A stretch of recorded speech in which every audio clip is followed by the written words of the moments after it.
Bom dia, irmãos. Bom dia.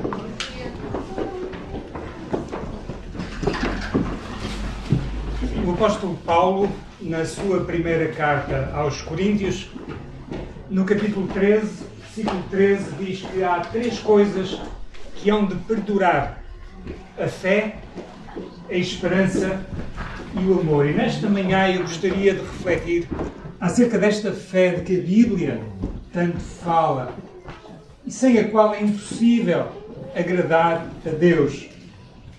Só no Novo Testamento a palavra fé aparece 240 vezes.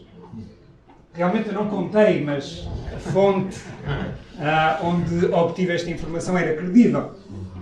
A personagem bíblica que servirá de base a esta reflexão é Abraão, considerado o pai da fé. E a passagem, nosso ponto de partida, é o capítulo 11 da carta aos Hebreus, onde vários homens e mulheres de fé são destacados. E que começa assim: a fé é a garantia do que se espera e a prova do que se não vê, pois por meio dela os antigos alcançaram a aprovação.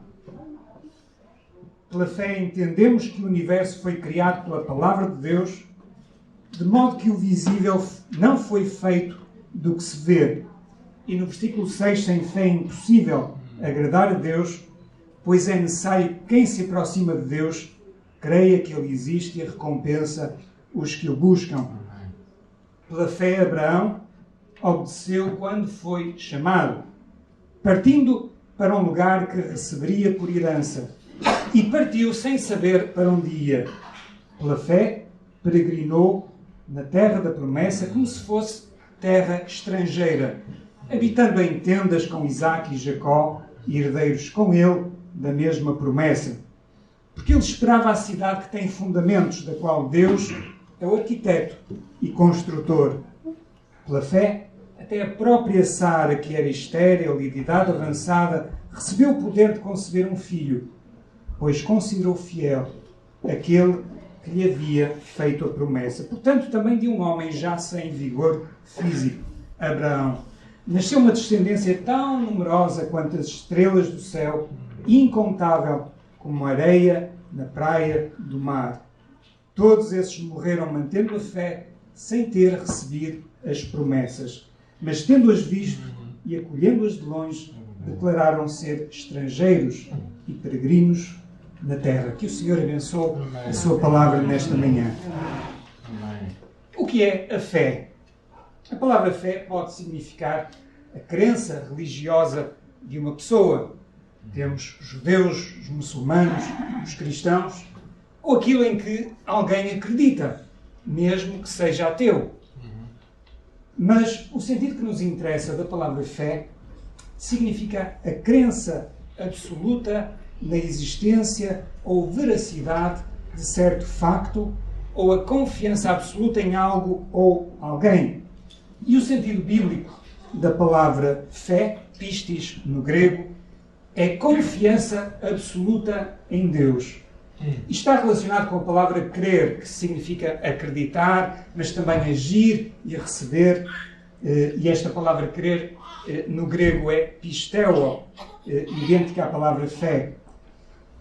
Podemos resumir o significado da palavra fé em três palavras: crer em Deus. Quando o apóstolo Paulo estava a caminho de Roma como prisioneiro, prestes a naufragar na ilha de Malta, um anjo apareceu-lhe antes do naufrágio e disse-lhe: Paulo, não temas. É necessário que compareças perante César, e Deus te deu a vida de todos os que navegam contigo. Ao contar esta revelação aos prisioneiros que estavam com ele no barco, diz-lhes Paulo: portanto, senhores, tende coragem, pois creio em Deus que acontecerá assim como me foi falado. E assim aconteceu.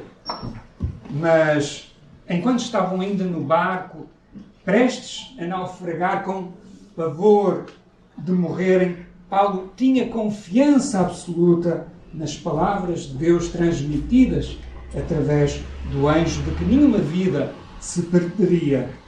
Creio em Deus, diz Paulo. Fé é crer em Deus. A verdadeira fé começa e termina com Deus. Significa termos a certeza absoluta que Deus vai cumprir a sua palavra e as suas promessas. A fé não é por isso um salto no escuro, ou acreditarmos em algo que não sabemos se existe, como o monstro do Lago Ness, na Escócia, ou o abominável Homem das Neves, que apareciam muito nos contos nas histórias de banda desenhada da minha infância. Lemos em Hebreus 11:6 que sem fé é impossível agradar a Deus, pois é necessário que quem se aproxima de Deus creia que Ele existe e recompensa os que o buscam. O conceito de fé é mais, como dizia Martin Luther King, darmos o primeiro passo, mesmo quando não vemos toda a escadaria. No livro do escritor português do século XIX, Júlio Diniz, diz a dada altura uma das personagens: o médico deve ser obedecido com fé e cega. Era assim que as pessoas pensavam nessa época, erradamente. Mas a fé autêntica está baseada em evidências, não é uma fé cega. A fé cristã não se baseia em fantasias, mitos ou utopias, mas está alicerçada nas promessas de Deus reveladas na sua palavra. E a esperança cristã é que todas as promessas de Deus, sem exceção, serão cumpridas. Há um livro interessante de apologética cristã, do teólogo americano Norman Geisler, que tem por título "Não tenho fé suficiente para ser ateu". Às vezes ouvimos dizer a fé é que nos salva, mas isso não é verdade. A fé em Cristo é que nos salva. E Deus tomou a iniciativa de se dar a conhecer e revela o seu caráter e autoridade através das suas obras. O apóstolo João escreveu no final do seu Evangelho este texto: disse Jesus a Tomé: porque me viste, creste. Bem-aventurados os que não viram e creram. Jesus, na verdade, realizou na presença dos seus discípulos ainda muitos outros sinais, muitos outros milagres que não estão registados neste livro.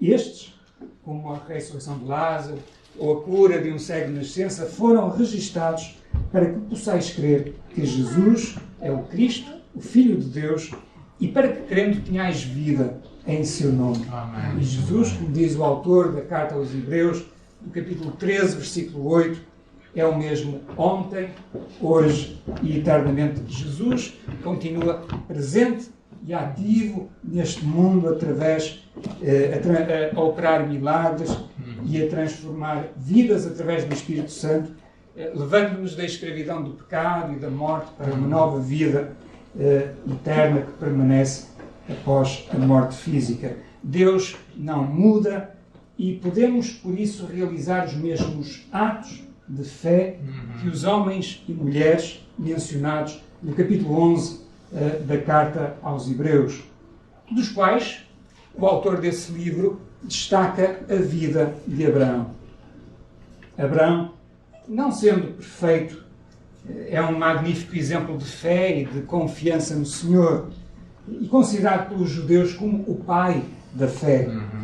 Vamos recordar algumas ações da sua vida, positivas e negativas, não esquecendo que Abraão foi um homem real, de carne e osso, que viveu neste mundo há 4.000 anos atrás, e a sua sepultura pode ainda hoje ser visitada na cidade de Hebrom, que fica a 30 quilómetros de Jerusalém. Eu não posso resumir em poucos minutos a vida multifacetada de Abraão, mas há algumas características que sobressaem. E, curiosamente, o autor de Hebreus apenas menciona as positivas, porque realmente as negativas não são um exemplo de fé, mas de descrença. Abraão, cujo nome significa pai de muitos, é chamado Abraão, só com um A, nos primeiros 99 anos da sua vida. E esse nome, Abrão, significa pai excelente. Não deixa de ser curioso num homem que não tinha filhos, mas pode estar relacionado com algum deus pagão. Por uma questão de simplicidade, vou-lhe chamar sempre de Abraão. E o primeiro aspecto que gostaria de salientar na vida deste homem é que Deus chama-o quando vivia na cidade de Ur dos Caldeus, na Mesopotâmia, uma das mais antigas do mundo, localizado onde hoje é o Iraque. Abraão já tinha uma idade avançada, 75 anos, e Deus diz-lhe para partir e ele obedece. E o Senhor disse a Abraão: sai da tua terra, do meio dos teus parentes e da casa de teu pai, para a terra que eu te mostrarei, e farei de ti uma grande nação, te abençoarei e engrandecerei o teu nome, e tu serás uma bênção. Abençoarei os que te abençoarem e amaldiçoarei quem te amaldiçoar, e todas as famílias da terra serão abençoadas por meio de ti. Deus estabelece uma aliança com Abraão, que incluía uma terra, versículo 1, um povo ou nação, versículo 2, e a bênção de Deus, versículo 3, é extensível a pessoas de todos os povos e nações. E esta aliança é eterna, é incondicional. Deus não impõe condições para o seu cumprimento, e é confirmada e desenvolvida em outras ocasiões, por exemplo, em Gênesis 15, em que Deus promete a Abraão um herdeiro da sua própria carne. E convém não esquecer que Abraão tinha mais de 70 anos, a sua mulher Sara tinha mais de 60 anos, quando Deus lhes promete um filho pela primeira vez. Deus escolheu Abraão, um homem pagão, inserido numa cultura pagã e idólatra que adorava o sol e a lua, não por ele ser especial, mas pela sua graça. A maior parte das pessoas não gosta de mudanças, e eu acho que com o avançar da idade, menos vontade as pessoas têm de mudar. E sabem porquê? Porque qualquer mudança implica perda. Perda de conforto, perda de segurança, talvez perda de fontes de rendimento, perda de amigos, da família e da tranquilidade que o conhecimento da realidade que nos rodeia nos dá. E algo muito importante, quando uma pessoa abandonava a sua comunidade ou país, perdia os direitos de cidadania, tornava-se um estrangeiro, tinha de se sujeitar às leis e regras dos países para um dia, onde estaria sempre num plano de inferioridade em relação aos naturais. Nessa altura não havia embaixadas ou consulados, e além disso as viagens eram longas, difíceis e perigosas. E quando vamos para um outro país ou cultura, e sobretudo quando temos de aprender uma nova língua, tornamos-nos realmente vulneráveis, quase como crianças dependentes, forasteiros, como Abraão. Pela fé, Abraão obedeceu quando foi chamado, partindo para um lugar que receberia por herança, e partiu sem saber para onde ir. O que devem ter pensado os amigos e familiares de Abraão quando ele decide partir e trocar o certo pelo incerto e arriscar perder todos os seus bens e até a sua própria vida para obedecer à chamada de Deus? Certamente pensaram que ele tinha perdido o juízo, sobretudo quando lhe perguntavam: para onde vais? E Abraão respondia: não sei, ou ainda não sei. Este é talvez o versículo-chave que nos ajuda a compreendermos a motivação subjacente às ações de Abraão. Porque ele esperava a cidade que tem fundamentos, da qual Deus é o arquiteto e construtor. Abraão era peregrino na terra porque estava a caminho do céu. Não vou desenvolver agora este tema fascinante acerca do que é o céu, mas por aquilo que tenho estudado nas últimas semanas, Parece que o conceito bíblico, o conceito que temos do céu, está mais influenciado pela filosofia grega, sobretudo de Platão, do que pela palavra de Deus. E a restauração de todas as coisas após o regresso de Cristo vai incluir a restauração da natureza e do mundo em que vivemos, conforme foi anunciado pelos profetas. E haverá paz entre animais domésticos e selvagens, entre predadores e as suas presas, entre o ser humano e animais perigosos e venenosos, como lemos em Isaías 11. E quando Cristo voltar, até as águas do Mar Morto voltarão a ter vida, como lemos em Ezequiel 47. Como dizia o apóstolo Paulo, se a nossa esperança em Cristo for apenas para esta vida, somos os mais dignos de compaixão entre todos os homens. Escrevi há alguns meses um texto sobre a morte que termina dizendo: eu encontrei a paz com Deus e a certeza da salvação e da vida eterna quando entreguei a minha vida a Jesus Cristo, arrependendo-me dos meus pecados e crendo que Ele morreu na cruz em meu lugar. E a partir desse momento nunca mais tive medo da morte, pois sei para onde vou quando morrer. Saber quem somos, porque estamos aqui e para onde vamos, tem uma enorme influência na maneira como vivemos e como nos relacionamos com Deus e com os outros.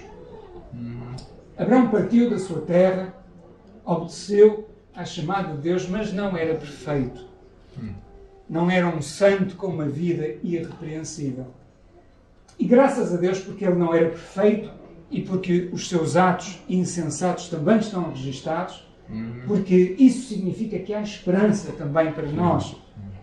Vou referir alguns acontecimentos da sua vida que demonstram as suas dúvidas, medos, hesitações e ocasiões de falta de fé, porque na verdade só houve um homem em toda a história que nunca pecou e obedeceu sempre à vontade do Pai, que foi Jesus. Abraão obedeceu à chamada de Deus, partiu da sua terra, o que é notável e um exemplo de fé, mas parece que a sua obediência foi condicional, porque Deus disse: sai da tua terra, do meio dos teus parentes e da casa do teu pai, para a terra que eu te mostrarei.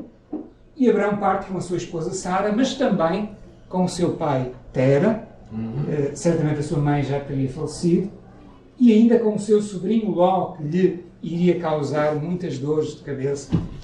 Em Atos 7, capítulo 7, versículos 3 a 5, Estevão, no seu resumo da história de Israel perante o Sinédrio, refere que Abraão parte da sua terra e instala-se na cidade de Harã, que ficava a meio do caminho do percurso para a terra prometida, e só parte dali em direção à terra de Canaã após a morte do seu pai.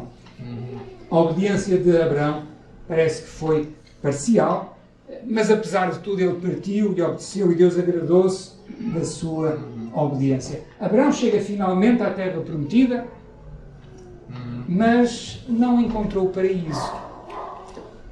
A seca, quando ele lá chega, é tão severa que ele tem de migrar para o Egito em busca de água e de alimento. Quando chega lá, tem medo de o matarem para ficarem com a sua mulher, que era muito bonita, e por isso combina com ela mentirem, dizendo que era sua irmã e não sua esposa. Na verdade, Sara era meia-irmã de Abraão, filha do mesmo pai, mas de mães diferentes. Deus interveio e castigou Faraó por querer desposar Sara, mas não é difícil imaginar as consequências terríveis na vida de Abraão, de Sara e dos seus bens, quando Faraó descobriu que foi enganado se Deus não tivesse protegido, não estivesse protegido. Mais tarde, em Gerar, Abraão repete o mesmo erro que tinha cometido no Egito, dizendo que Sara era sua irmã e não a sua legítima esposa.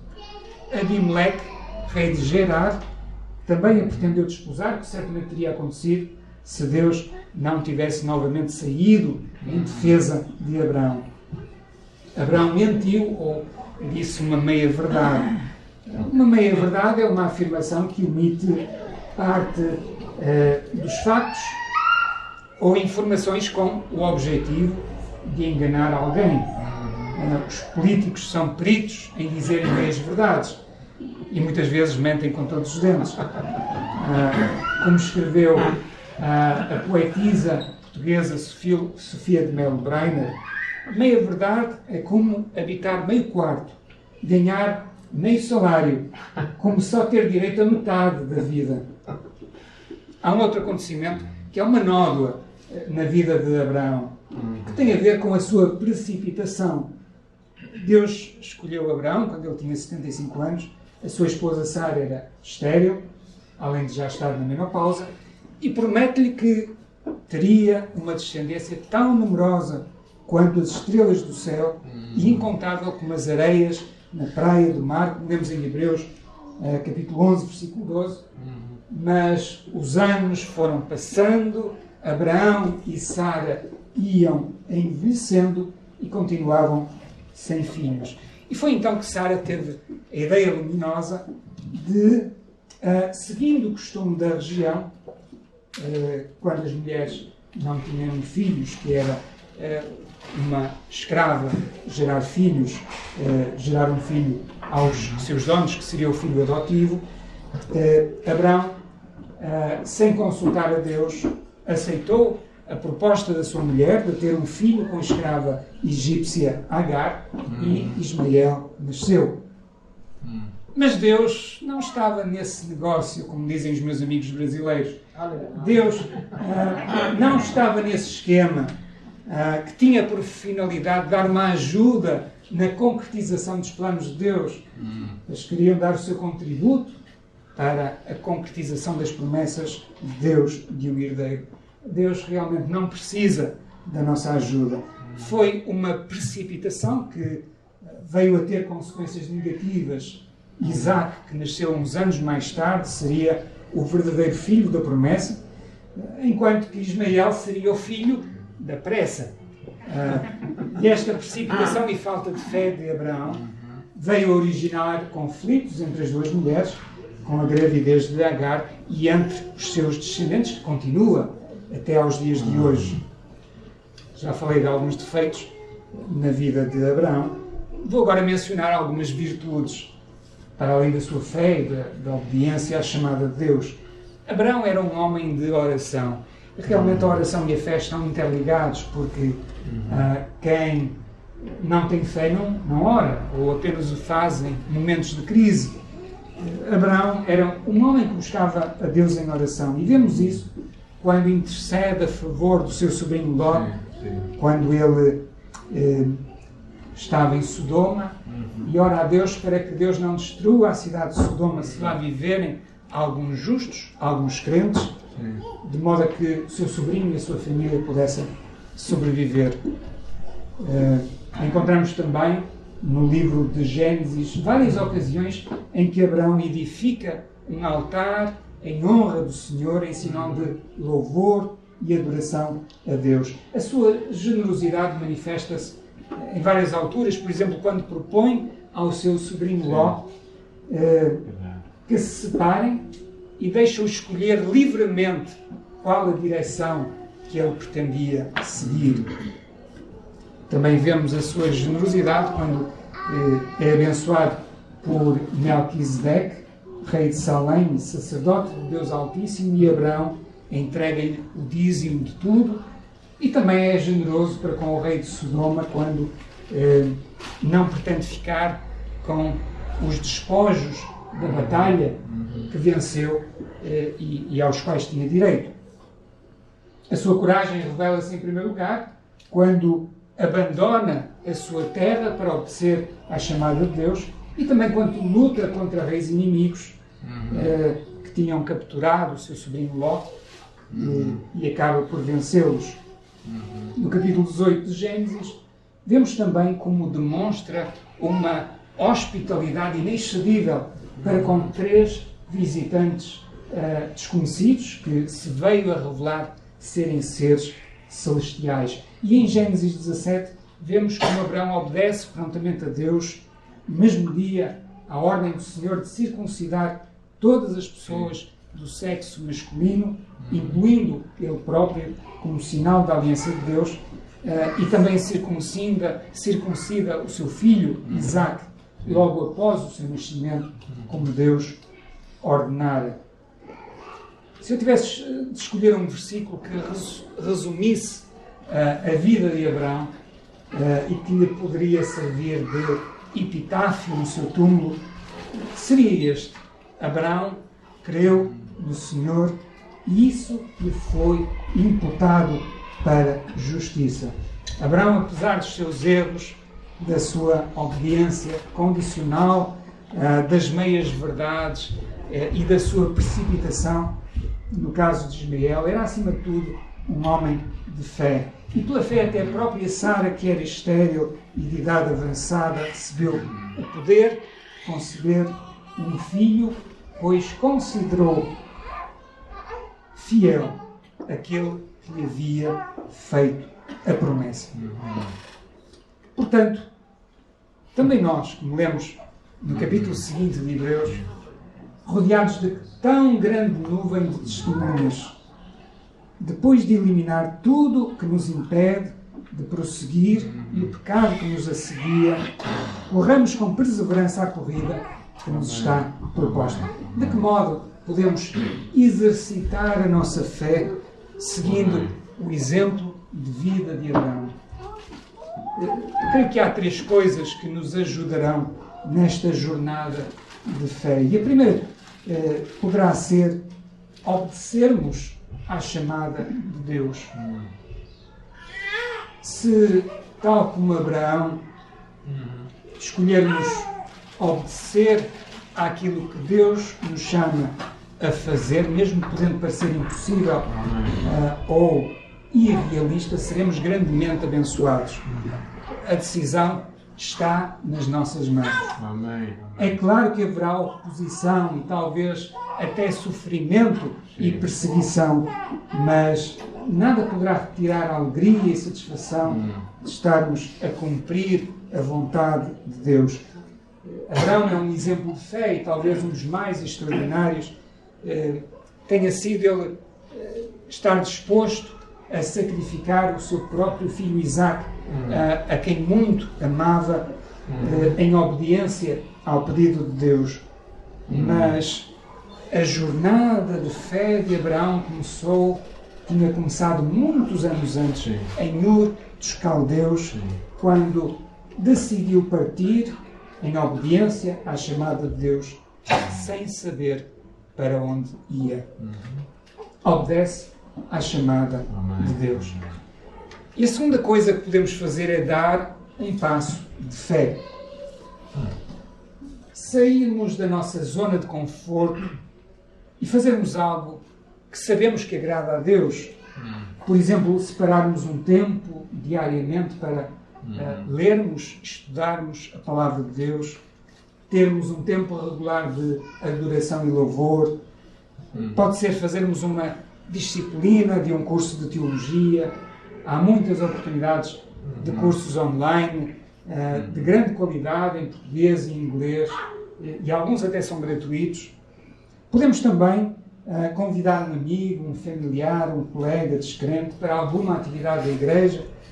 Se for homem, pode até ser convidado para uma das próximas caminhadas que tencionamos fazer, em que, para além do convívio e da oportunidade de exercício físico, há sempre uma oportunidade de testemunho, de meditação bíblica informal. Não faltam oportunidades se estivermos atentos.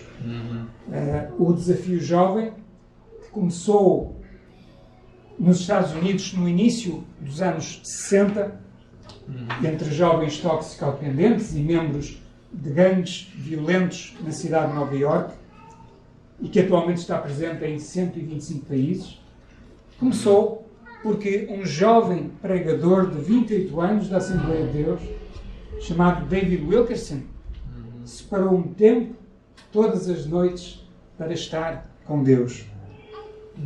Um tempo para estar em oração. A história da nossa igreja e a construção deste templo é também uma história de fé e de resposta à oração.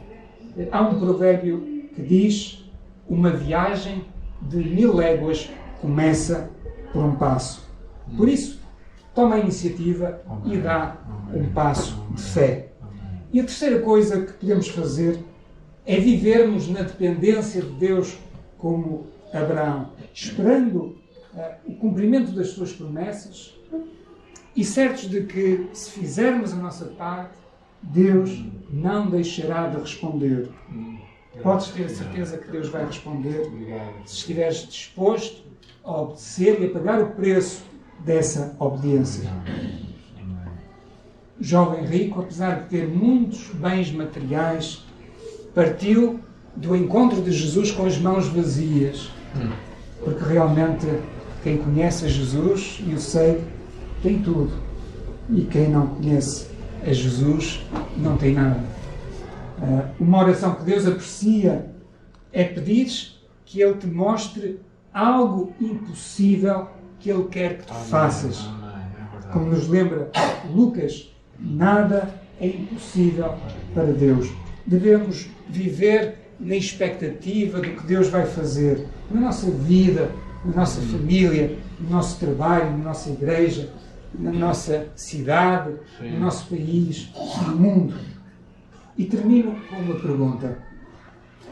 Se o nosso nome fosse acrescentado à lista de Hebreus 11, o que é que Deus diria a nosso respeito? Que o Senhor nos abençoe.